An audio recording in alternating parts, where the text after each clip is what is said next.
See you tonight at 11 o'clock. Have a great night. Tonight, the breaking news as we come on, the plane crash killing a NASCAR legend and his family. Tonight, the horrific images, the moment of the crash in North Carolina, a small jet going down in rain and fog, trying to return, but crashing hundreds of feet short of the runway. At least 7 people killed, including the NASCAR great, his wife and his children, and what we know so far. Also tonight, we're tracking this major storm moving into the Northeast. More than 100 million Americans under high wind alerts. Dangerous wind gusts, snow, freezing rain hitting the Northeast tonight and tomorrow. Sam Champion standing by with the forecast. Also breaking as we come on tonight, multiple sources now telling ABC News there could be a connection between the deadly mass shooting at Brown University and the murder of an MIT professor of nuclear science who was killed in his doorway outside Boston. Tonight, a possible suspect, a warrant issued for his arrest, and we have late reporting.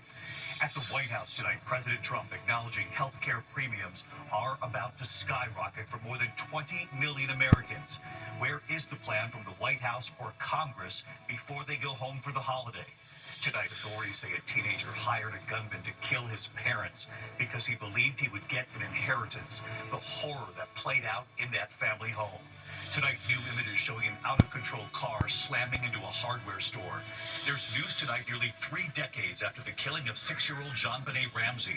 In New York City tonight, the major change, Pope Leo with his first major shakeup in the U.S., replacing Cardinal Timothy Dolan. The flu fears tonight, right before the holiday, the new warning this evening about a powerful new flu variant. And our great Made in America Christmas 1 week to go. From the sunglasses JFK once wore to the famous brass buttons, the ideas tonight with some American history to put under the tree. From ABC News World Headquarters in New York, this is World News Tonight with David Muir.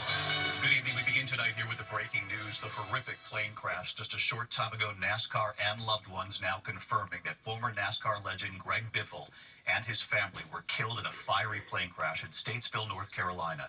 Take a look, the horrifying images of the crash coming in tonight. Authorities say the jet was trying to return to the airport, trying to land in rain and fog shortly after taking off, crashing just a few hundred feet short of the runway, igniting a trail of smoke and flames. At least 7 people were killed, including Greg Biffle, his wife Christina, and their 2 children. Authorities say the plane slammed through a fence, debris scattered on the runway, the airport closed. Greg Biffle was well known in the NASCAR world, named one of NASCAR's 75 greatest drivers. Tonight, investigators are on the scene at this hour, and ABC's Victor Kendo leading us off with the images coming in. Tonight, the horrifying moment a small plane crash-landed in North Carolina, exploding in a fireball. The burning wreckage skidding across the airfield, leaving a trail of smoke and flames. Late today, family confirming the devastating news. NASCAR star Greg Biffle, along with his wife Christina and 2 children, among the 7 people killed. Aircraft emergency. Aircraft is down. Unknown subjects. Runway 28. The doomed 44-year-old Cessna jet in the air less than 10 minutes after taking off from Statesville Regional Airport around 10:20 this morning, according to Flight Radar 24. The pilot attempting to return to the airport when it crashed just short of the runway, smashing through the trees, slamming through the airport fence, carving a deep gash hundreds of feet long. Witnesses horrified. When I walked over there, you could actually see the flames, and I mean, it was huge. Huge. The mangled wreckage seen burning near the runway. It'll take some time to get the debris off the runway, to get it safe again. 55-year-old Biffle was a NASCAR legend, winning 19 races over his 14-year career, nominated for the NASCAR Hall of Fame. He was also an avid pilot, flying hundreds of rescue missions into North Carolina after Hurricane Helene devastated the region last year. Biffle posting this incredible moment when a man used a mirror to flag him down in a helicopter. I just caught out of the corner of my eye at the very bottom of this ravine the flash of the mirror. Tonight, Biffle's family saying this tragedy has left all of our families heartbroken beyond words. Their absence leaves an immeasurable void in our lives. Tonight, NASCAR says they are devastated by this tragic loss. The NTSB is investigating this horrific crash. We know there was rain and reduced visibility at the time. David? Victor Kendo leading us off tonight. Victor, thank you. And as you heard Victor say, that crash in difficult weather. And tonight we're also tracking this major storm moving into the Northeast next, just as millions begin traveling for the holiday week ahead. More than 100 million Americans tonight now under wind alerts at this hour, gusts up to 70 miles per hour from Montana all the way east there on the map to New York and right up to Maine. Snow, rain, and damaging winds moving into the Northeast overnight and tomorrow. And here's the system that's coming. Blizzard conditions slamming Minnesota. In fact, a no travel advisory issued for the northwest part of that state. Rain and wind for the morning commute here from Washington, D.C. to Philadelphia, New York, right up to Boston. Sam Champion is here with the forecast and Morgan Norwood with the images tonight. Tonight, howling wind and snow shutting down interstates as a massive coast-to-coast storm takes aim at the Northeast. All-out blizzard conditions in Brookings, South Dakota. This video shot by storm chaser Justin Franson early this morning. Minnesota State Patrol showing the whiteout on Highway 2 east of East Grand Forks. North Dakota Highway Patrol shutting down Interstate 29 from the Canadian border all the way to South Dakota. In Colorado, the wind flipping at least one plane and damaging several more at Boulders Airport. And where there's no snow, the winds are fueling fires. Overnight, east of Denver, multiple fires breaking out in Yuma, Colorado. Flames tearing across the horizon.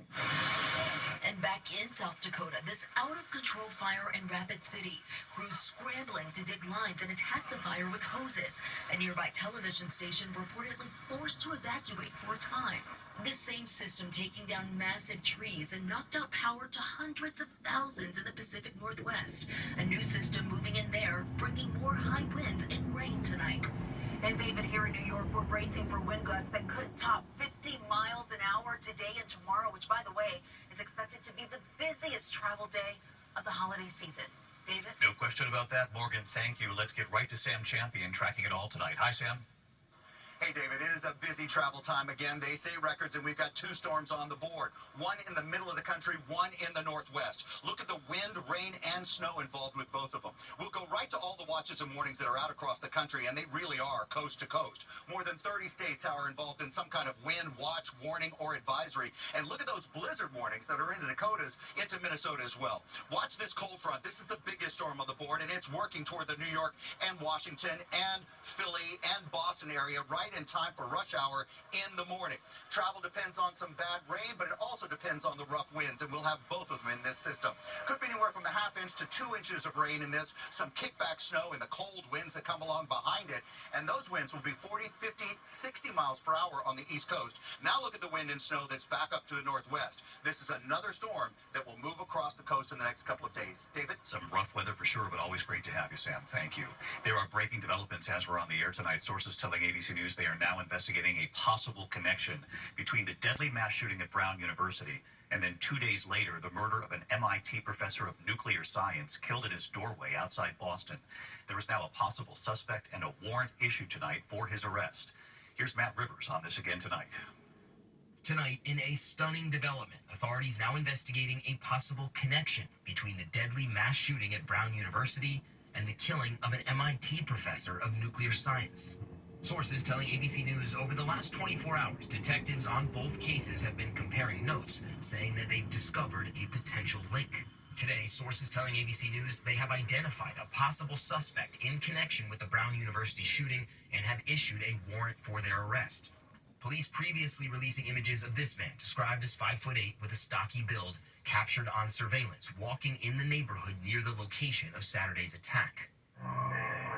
Around 4 p.m., authorities say a shooter fired more than 40 rounds inside a lecture hall in an engineering building, killing 2 students, Ella Cook and Mohammed Aziz Umarzakov, and injuring 9 others. Soon after, a person of interest caught on surveillance appearing to walk away from the building as a police car pulls up. Federal and local law enforcement swarming the area searching for the killer. Then 2 days later, about 50 miles away in Brookline, Massachusetts, esteemed MIT nuclear scientist Nuno Loureiro found suffering from multiple gunshot wounds in the entryway of this 3-story building Monday night.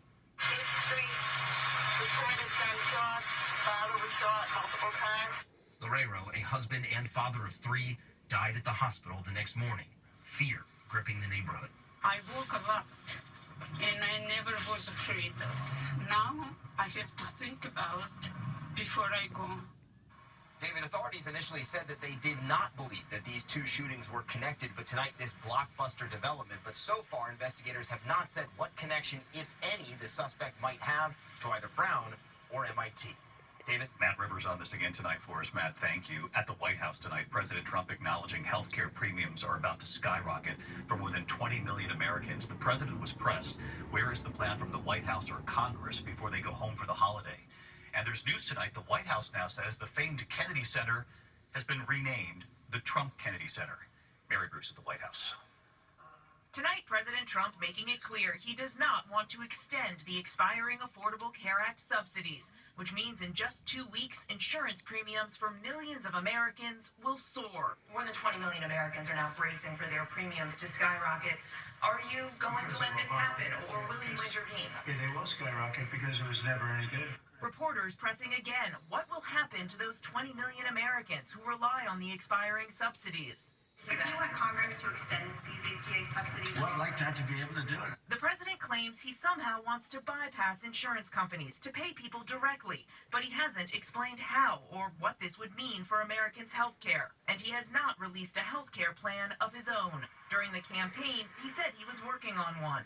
I have concepts of a plan. I'm not president right now. Now, 11 months into his term, still no plan. Today, the president turning to one of his top health advisors, Dr. Mehmet Oz. We have some ideas out there, and Congress is working through some concepts. Meantime, today, the White House with a different announcement. The board of the Kennedy Center, handpicked by the president, had voted to rename the performing arts institution the Trump Kennedy Center. Trump had already named himself chairman of the board, recently hosting the Kennedy Center honors. A very big hello. For months, Trump teasing putting his name on the building. Some people refer to it as the Trump Kennedy Center, but we're not prepared to do that quite yet. But today, he said he was surprised. This board is a very distinguished board, most distinguished people in the country, and I was surprised by it. I was honored by it. But David, legal experts we've talked to say the board can't actually make this name change, that it requires an act of Congress. But take a look at this on the website tonight. There's that new name anyways, the Trump Kennedy Center. David. Mary Bruce at the White House again tonight. Thank you, Mary. Next tonight here, authorities say a teenager in New Mexico hired a gunman to kill his own parents because he believed he would get an inheritance. He allegedly hired a friend to do this, and then the horror that played out in that family home. Here's Stephanie Ramos. Tonight, this New Mexico teenager is under arrest, accused of a chilling plot to murder his parents. Do you quite wish to enter a plea at this time? Yeah, we'd enter a plea of not guilty, Judge. Okay. Not guilty plea is entered on behalf of the defendant. According to an arrest affidavit, police say 19-year-old Darren Munoz hired his 18-year-old friend to gun down his father and stepmother in their own home because he believed he would inherit a large sum of money if they were out of the picture. A witness told police Darren's friend agreed to kill the couple, seen here in a Facebook photo, in exchange for money. We're still waiting on phone downloads and then preservation letters for like social media and stuff. So there's still more that we're looking at. Police say Darren Munoz plotted for weeks or months and that he waited for the shooter with the garage door open, who then allegedly went inside and shot and killed Darren's parents while they slept in their bed. Investigators say the son then called 911 and gave a false report of a burglary to cover the crime. David, the alleged gunman has also pleaded not guilty to murder charges. Police have not ruled out additional arrests. David. Stephanie Ramos with us. Steph, thanks. Late today, the owners of TikTok signing a deal to sell the app to mostly American investors, including Oracle and Silver Lake. The sale has been in the works for months. Congress passed a law last year banning the app in the U.S. unless it was sold.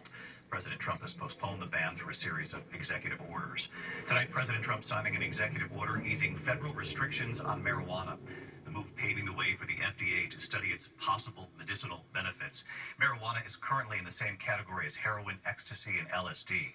The president's order reclassifies it as a drug with a low to moderate risk of dependence. It does not legalize marijuana or allow it for recreational use at the federal level.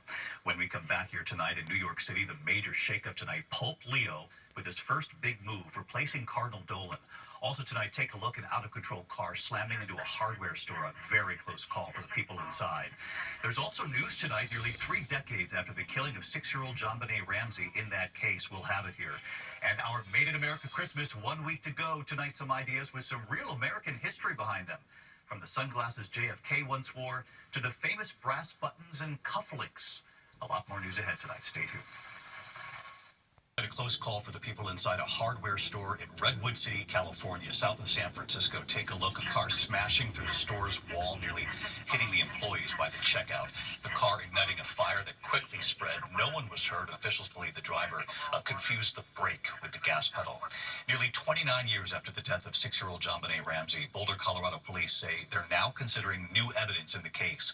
Police giving an annual update in the case, saying they have conducted new interviews now and have re-interviewed several people based on new tips. JonBenet Ramsey was found dead in the family basement on December 26, 1996. Tonight, Pope Leo with the first major shakeup in the U.S., replacing New York's Timothy Cardinal Dolan. Chicago native Pope Leo appointing Bishop Ronald Hicks of Joliet, Illinois, to succeed the retiring 75-year-old Dolan. Tonight, Dolan calling Hicks, quote, immensely qualified. Hicks will be installed in February. When we come back here tonight, the flu fears just before the holiday, the new warning about a powerful new flu variant here in the U.S. And take a look at this tonight, the koala saved from oncoming traffic. In fact, given a place on the bus. Holding on tight there in a moment. Next, some other news tonight, a new flu variant is spreading in multiple countries, including here in the U.S. Early data from the CDC tonight suggesting this season's flu vaccine may not be as effective against this new variant. But medical experts tonight saying the vaccine still reduces the risk of serious disease. A bus driver in Brisbane, Australia, helping to rescue a koala dodging oncoming traffic. The driver bringing the koala back onto the bus. The koala there clutching onto a pole. The koala released into a nearby nature reserve the next day. Back in the U.S., no winner, so the Powerball jackpot on Saturday, now $1.5 billion. That would be a very Merry Christmas. When we come back, speaking of Christmas, our Made in America series, 1 week to go. Some history tonight, from the sunglasses JFK once wore to some very famous buttons and cufflinks in a moment. Good morning, America. Good morning, America. Finally tonight here, as you know, we celebrate Made in America year-round, but this Christmas, you've outdone yourselves with your ideas. Tonight, it's hard to believe Christmas 1 week from today. How you doing? Hi, David. Our 14th year. Hey, David, come inside. With your help, every corner of the country this year for Made in America. Alabama, Nevada, California, Georgia, North Carolina, New York, Idaho, Pennsylvania, Texas, Tennessee, New Hampshire, Massachusetts, Missouri, Maine, and Maryland, too. Made in America. Your one thing, Made in America, under the tree this year. Hi, David. World News Tonight viewer William Lohman with his idea, and he's wearing them. As you can see, I'm wearing my American Nautical Pilot glasses. We thought it was a classic look for William, who played us a holiday classic. Merry Christmas, David, to you and your staff. You too, William. His idea, American Optical, outside Chicago since 1833. Hi, David. CEO Scott Shapiro. I'm proud to say that our sunglasses and eyeglasses are still made right here in the United States. They're Saratoga sunglasses, a favorite of President Kennedy on Cape Cod, the boat in Hyannisport. This is the Saratoga, famously worn by President John F. Kennedy, and looking just as fashionable today as it ever did before. The NASA Gemini astronauts of the 1960s, the pairs they're wearing, the original pilot. The entire Apollo team was outfitted with these sunglasses when they took that amazing journey for the first time. Today, our original pilot is our most popular style. Decades later, still going. 200 workers, more than 5,000 frames a month. Tonight in Cheshire, Connecticut, the Waterbury Button Company, since 1812. Hey, David. Owner David Fraser. Come on in. It's snowing. I'll show you what we got going on. 38 workers, and tonight they tell us they're hiring. Hi, David. The button assembly team. Merry Christmas and have a happy holiday. John, one of the new hires. We're just putting the finishing touches on these buttons. The brass for their buttons from Iowa and New York. A story in history, too, making all the brass buttons for the U.S. military. And Hollywood, too. This scene from Gone with the Wind. Even the crew on the Titanic, their uniforms had the brass buttons back in 1912. 85 years later, they made the buttons for the Titanic movie. Take it to sea, Mr. Murdoch. And tonight, they're hard at work with 1 week left, still making their buttons and their cufflinks, hoping you'll think of them for this Made in America Christmas. We love those words, Made in America. I'll see you right back here tomorrow night. I'm David Muir. Good night.